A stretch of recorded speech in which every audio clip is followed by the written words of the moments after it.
Bonjour à tous. Alors, une quick intention, je vais essayer de faire une quick intention au moins de 5 minutes, pas plus, sur un sujet d'actualité qui est la politique actuelle en France. Avec d'un côté, on a un François Fillon bien à droite, mais j'ai pas envie de dire bien à droite, mais plutôt traditionnel dans l'histoire de France et qui va nous montrer quelque chose d'évolutif sur notre société. Et de l'autre côté, par exemple, un Jean-Luc Mélenchon qui lui amène autre chose aussi sur la société. Vous allez voir pourquoi en fait il ne faut pas désespérer de rien et qu'il faut continuer d'y croire parce que vraiment ce qui se passe est très très intéressant. Je vous dis ça parce que notamment j'ai vu hier en direct et puis en rediffusion après l'intervention de Jean-Luc Mélenchon dans sa réunion publique à Bordeaux et il se passe des choses assez incroyables, assez merveilleuses. L'homme, on verra, hein. On sait pas qui il est encore vraiment. Par contre, ce qu'il dit, on le sait déjà.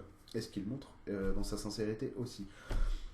François Fillon, c'est très intéressant qu'une partie de la France ait, excusez-moi, je suis encore malade, ait voulu choisir François Fillon parce qu'en fait, il symbolise parfaitement ce qu'est l'ancienne France, mais aussi ce qu'est la France aujourd'hui traditionnelle. Ça veut dire qu'il y a une partie des égrégores qui sont en train d'être vidés grâce à ça, et ça n'était pas le cas avant. Avec Sarkozy, avec d'autres personnes de droite. Avec François Fillon, c'est possible. Donc il ne faut pas voir ça non plus qu'en négatif, il faut le voir aussi en positif.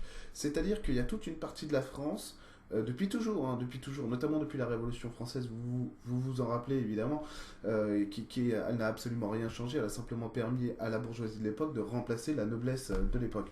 Et donc c'est eux qui nous gouvernent encore aujourd'hui.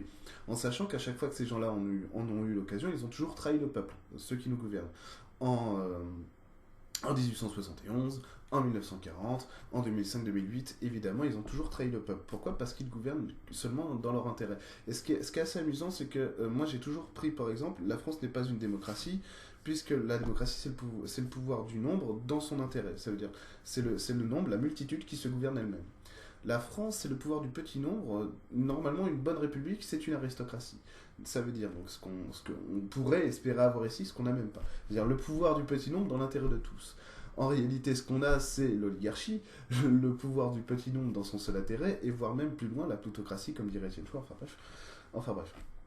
Et là, en fait, on a un François Fillon qui nous montre très bien cet aspect des choses, c'est qu'il y a toute... et là, je parle pas des dirigeants, je parle vraiment du corps sociétal. On a toute une partie des gens qui sont complètement d'accord avec ça, qui méprisent tellement les pauvres et la pauvreté, et donc les autres, il ne faut rien donner à ces gens-là, et s'ils meurent, tant pis. On a toute une partie de la France, notamment les possédants, et ça, c'est des choses qu'on n'apprend pas au collège ou au lycée, qu'on voit plus tard à l'université ou quand on se fait son instruction soi-même, qui criait en 1940, lorsque les Allemands rentraient dans Paris, plutôt Hitler que le Front Populaire. Enfin, même avant, mais dans les années 30, des gens disaient ça, hein, plutôt Hitler que le Front Populaire, mais vous aviez des gens qui étaient très contents, très fiers et très heureux, qui applaudissaient de voir les soldats de la Wehrmacht défiler sur les Champs-Élysées. Peu importe. Et donc on a cette France-là qui fait son apparition. Ça veut dire son apparition au sens où vraiment elle se montre aujourd'hui, elle existe. On pourrait dire que c'est négatif, mais c'est aussi positif. Parce que si on veut transcender le système à un moment donné, il faut qu'on accepte de le regarder tel qu'il est. Et donc qu'on se voit comme on est.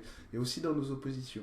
Ok. Et c'est pour ça qu'il faut pas créer trop de divisions, j'allais dire trop d'opposition, simplement prendre acte que c'est là et qu'on a tous on a tous à peu près aussi cette chose-là en nous. Donc même si chez nous, on va dire, c'est plus marqué sur l'universalisme et tout ça, l'humanisme, mais on a aussi ces choses-là. Ces gens-là sont aussi qui nous sommes, ils nous montrent une partie de nous-mêmes qu'on n'a pas envie de jouer aujourd'hui, quoi, tout simplement. Et donc François Fillon, c'est aussi le retour à une monarchie qui s'assume. Vous voyez un peu le lien à une monarchie très absolue. Et c'est ça qui est intéressant, c'est que de toute façon, on a besoin d'évoluer dans une société qui prendra en compte l'humain, l'écologie, enfin ce que vous voulez, d'accord, mais pour ce faire, on a besoin aussi de vider ça. Hein. Donc toutes ces mémoires, on va dire, de l'égrégore collectif qui ont besoin d'être mises en avant pour pouvoir sortir. Le point positif, c'est qu'on est sur le point quand même de prendre acte de ça. Et l'autre point positif, c'est que de l'autre côté, on a un Jean-Luc Mélenchon qui ne se contente pas de faire un discours socialiste, genre le Front Populaire. C'est-à-dire, d'habitude, on dit, il y a des gens qui disent Jean-Luc Mélenchon, il est fou, ce qu'il dit, je fais pas du prosélytisme, moi, je m'en fous, mais bon, vous connaissez mes goûts politiques pour ceux qui me connaissent, et il est fou parce que c'est le retour au communisme. En fait, pas du tout. Et c'est ça qui est intéressant, c'est que Jean-Luc Mélenchon, non seulement il a intégré des tas de choses que nous on peut dire tous les jours, mais en plus il les ressent, il veut les vivre, il veut les voir, et il se dit ça va marcher en plus. Il y en a plein qui se disent on verra, on va essayer, mais non, lui il dit ça va marcher. Et notamment, que ce soit sur la constituante, par exemple, il dit on va faire une nouvelle assemblée constituante, donc on va élire des constituants, mais on va aussi en tirer une partie au sort. C'est complètement nouveau, c'est génial. Sur l'écologie, sur la nouvelle économie, vous vous rendez compte, il intègre des tas de choses qui sont de nos domaines à nous, de tous les jours, ce qu'on fait chez nous, donc que ce soit des gens comme moi sur le discours humaniste, machin, machin, ou d'autres sur l'écologie. Mais vraiment, vraiment, c'est ça la société civile. Et c'est ça qui est nouveau. Ça veut dire qu'en politique, on n'avait pas l'habitude d'être prêt à partir comme ça et de nous dire vous êtes invités à jouer le jeu politique avec nous. Jean-Luc Mélenchon le fait. Et ça, si vous voulez, ça démontre aussi, ça contrebalance un peu le tout François Fillon. Parce que là, vous allez en bouffer pendant 6 mois hein, du Fillon, c'est le meilleur. C'est le meilleur. Alors là, il y a des posters partout en ville, votez Fillon, machin truc et tout. Quand on pense que Mélenchon, il a même pas les moyens de se payer une salle de 3000 personnes, parce que quand il va à Bordeaux comme hier, il y a, je sais pas combien, la salle est pleine à craquer, il y en a autant dehors qui attendent pour pouvoir rentrer, ils pourront pas rentrer. Donc vous voyez bien qu'il y a une dynamique derrière ça, pas forcément derrière l'homme. Et c'est ça qui est bien aussi, parce que Jean-Luc Mélenchon a su muter et évoluer là-dessus, c'est qu'il n'est pas, il est pas tout à fait, évidemment, il a des intérêts, il veut être élu, ok, on est tous d'accord là-dessus, mais il a su muter vers quelque chose qui dit les idées sont plus importantes que l'homme, notamment dans son projet, ce qu'il dit, on peut le croire sincère, je pense, ce qu'il dit c'est si je suis élu, bah du coup je démissionne parce qu'il y aura une assemblée constituante, et si après vous voulez bien encore de moi, ok je reviendrai, et en espérant qu'il reviendra, c'est ce qu'il se dit évidemment, mais ça se trouve non, en tout cas il aura donné quelque chose aux autres, et ça c'est magnifique.